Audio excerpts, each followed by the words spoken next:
आप लोगों के दिमाग में एक सवाल कई बार आया होगा कि अगर हमारे ऊपर छोटा सा केस भी लग जाए तो सरकारी नौकरी नहीं कर सकते।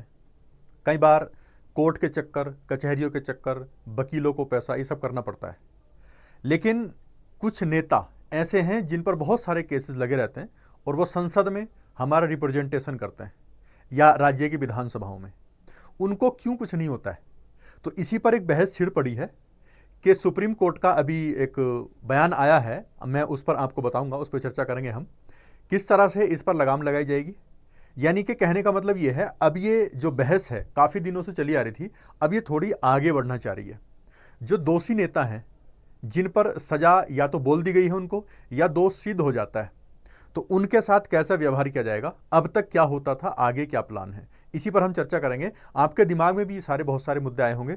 अगर आपके दिमाग में ऐसा कोई सवाल रहता है कि नेताओं को सजा अगर हो जाए या नेताओं पे अगर कोई केस चल रहा हो तो उनकी नेतागिरी खत्म कर दी जाए, तो कमेंट सेक्शन में जरूर बताना, क्या सुप्रीम कोर्ट की ये पहल बिल्कुल सही है या इसमें कुछ लचीलापन होना चाहिए, ठोस होना चाहिए, किस तरह से सुप्रीम कोर्ट को कदम उठाना चाहिए, इसी सब पर चर्चा करेंगे। क्या दोषी ठहराए गए नेता राजनीतिक दल का नेतृत्व कर सकते हैं? तो सुप्रीम कोर्ट इस पर विचार विमर्श कर रहा है, उस पर हम बात करेंगे और क्या इसके प्रभाव पड़ेंगे भारत की राजनीति में, उस पर भी हम चर्चा करेंगे। उससे पहले मैं आपको बता देता हूं, अनअकैडमी का लोवेस्ट प्राइस है 17,999 में और 12 महीने का एक्सटेंशन आपको मिलेगा और ये प्राइस कभी भी रिटर्न नहीं होगा, गारंटीड है। आप जल्दी, लास्ट है एक बार, लास्ट बार आपके लिए है 17,999 में, इसके बाद ये नहीं होगा। और इसमें आपको फ्री रेजिडेंशियल प्रोग्राम दिया जा रहा है। हो सकता आगे ये प्रोग्राम ना मिले, तो जल्दी से आप लिंक पे जाइए, डिस्क्रिप्शन में दी है, और उससे फॉलो करके कनेक्ट करके ज्वाइन कर सकते हैं। कोड इस्तेमाल करना पड़ेगा कोर्स के लिए PAUPSC। अगर आपको ये कोर्स ज्वाइन करना है तो PAUPSC कोड लगाना पड़ेगा, ये आपको मिल जाएगा। इसमें सारी जो टीम है वो आपको पढ़ाएगी और ये ऑफर आज खत्म हो जाएगा। आज इसकी ऑफर की लास्ट डेट है। आपका इंग्लिश मीडियम में बैच आरंभ 26 स्टार्ट हो चुका है, प्रारंभ 26 हिंदी में स्टार्ट हो चुका है, आगाज 27 इंग्लिश में स्टार्ट हो चुका है, सबमिट 27 इंग्लिश में स्टार्ट हो रहा है 18 अगस्त से। सारे बैचेज हैं, लिंक डिस्क्रिप्शन में, जिसको भी जाके ज्वाइन करेंगे आप कर सकते हैं। कोड ध्यान रखें, कोड ना भूलें, PAUPSC, तभी आपको ये डिस्काउंट मिलेगा, नहीं तो नहीं मिलेगा। और जो लिंक डिस्क्रिप्शन में दी गई है वहां पर ये कोड लगाए मिल जाएगा, आपको कुछ नहीं करना है। इस कोर्स के साथ जो स्पेशल चीज़ मिल रही है वो है मेंस का रेजिडेंशियल प्रोग्राम। अगर आप ये कोर्स खरीदने के बाद प्री पास करते हैं तो मेंस की तैयारी अनअकैडमी आपको कराएगा। इसमें जितनी भी खर्चे हैं वो सारी चीज़ें, ये सारी ऑफर आपको अनअकैडमी की ओर से मिलेंगे इसी प्रोग्राम में। अगर आप प्लस लेना चाहते हैं तो 9 महीने का 17,999 का, 18 महीने का 24,999 और 29,999 24 महीने का। ये बाकी आइकॉनिक और कॉम्बो के ऑफर हैं, इनका भी लिंक डिस्क्रिप्शन में जाकर ज्वाइन करिए। अगर आप आइकॉनिक लेंगे तो लक्ष्मीकांत की बुक पॉलिटी के लिए modern Indian history spectrum, economics की डॉक्टर मुन्नाल पटेल और सुदर्शन गुर्जर की geography medieval Indian history Unacademy की भी आपको मिलने वाली है। न्यूज़ क्या है, न्यूज़ क्या कह रही है? जस्टिस सूर्यकांत और जस्टिस जयमाल्य बागची, ये दोनों जस्टिस हैं, इन्हों की पीठ ने 2017 में एक जनहित याचिका दायर हुई थी, उस पर मुद्दा उठाया गया था और इन्होंने बोला कि अच्छा सवाल है, दिलचस्प सवाल है। जजों ने कहा है कि सवाल दिलचस्प है जो मुद्दा उठा है। क्या कहा कि इस पर जरूर विचार करेंगे हम कि क्या किसी संवैधानिक अदालत को यह निर्देश देना चाहिए कि अनुच्छेद 19 के तहत अधिकार के बावजूद एक नेता सिर्फ इसलिए पार्टी बनाने के हकदार नहीं होगा क्योंकि वो मतदान करने का हकदार नहीं है। देखो, अगर किसी पर यह हक छीन लिया जाए कि वो मतदान नहीं करेगा, किस वजह से, उस पर केस हो गया हो या उसको सजा हो गई हो, लेकिन क्या आर्टिकल 19 के उसकी जो अधिकार हैं, अनुच्छेद 19 का संघ बनाने का अधिकार, बोलने का अधिकार, अभिव्यक्ति का अधिकार, संघ बनाने का अधिकार, तो क्या उसको छीना जा सकता है?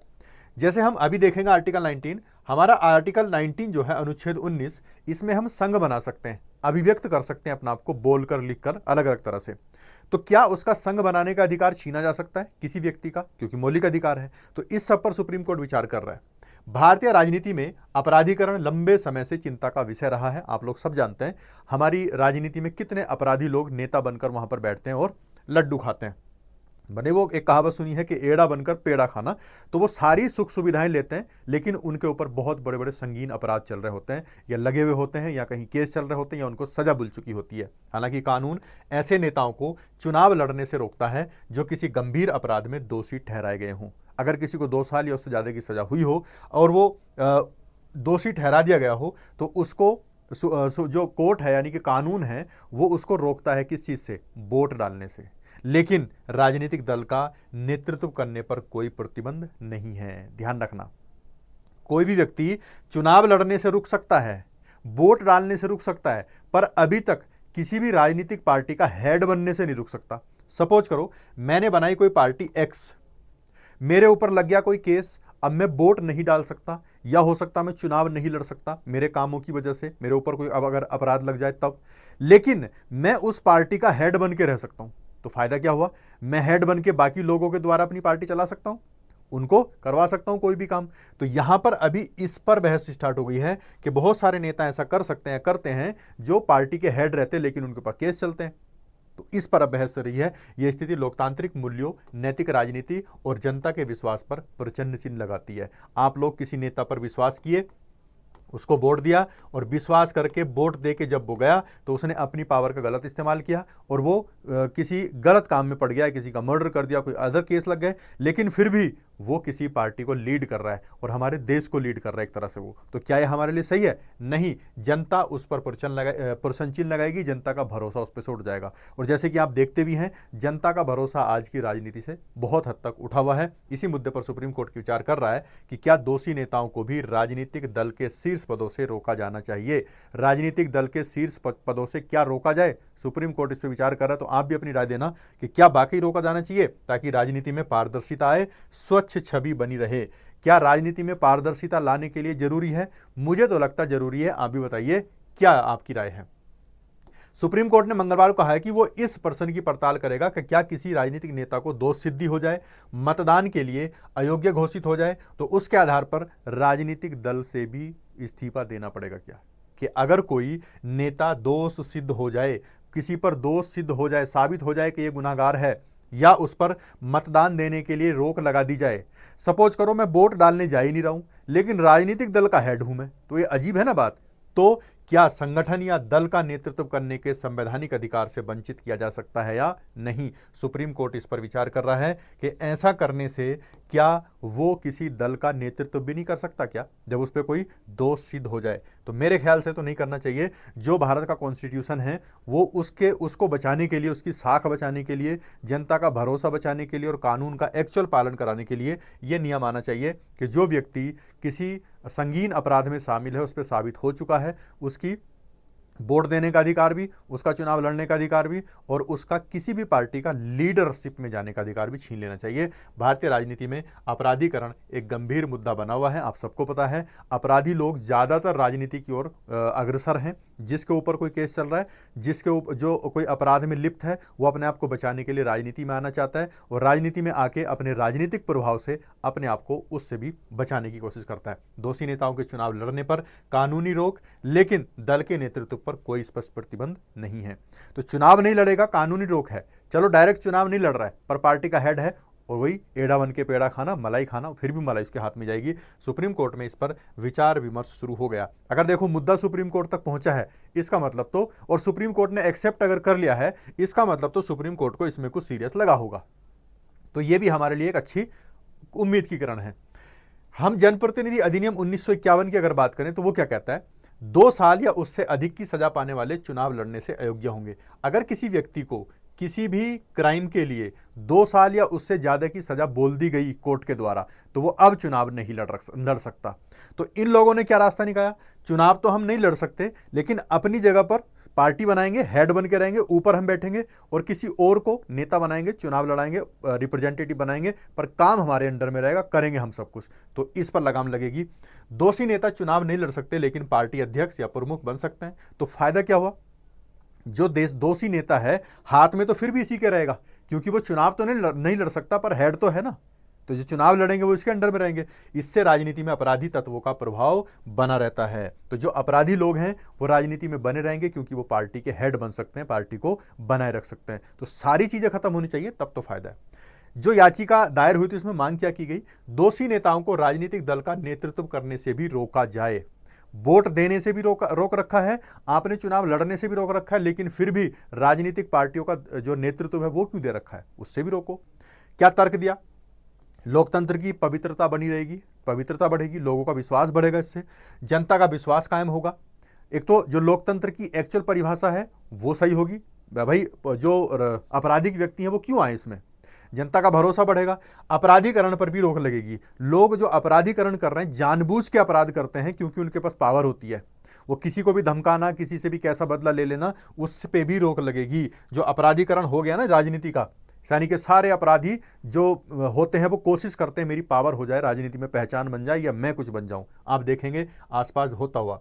17 में दायर की गई थी जनहित याचिका, जनप्रतिनिधि अधिनियम 1951 की धारा 29A की व्याख्या से संबंधित है और यह मुद्दा उठाती है कि क्या भारत के चुनाव आयोग को दोषी व्यक्तियों द्वारा गठित राजनीतिक दलों की मान्यता रद्द करने का अधिकार है या नहीं। यानी कि हमारा इलेक्शन कमीशन जो राजनीतिक दल हैं या राजनीतिक दल का नेतृत्व करने वाले अपराधी लोग हैं, क्या उनकी मान्यता रद्द कर सकता है, ये पावर है कि नहीं। ये जनहित याचिका दायर हुई थी तो सुप्रीम कोर्ट ने इस पर संज्ञान लिया है।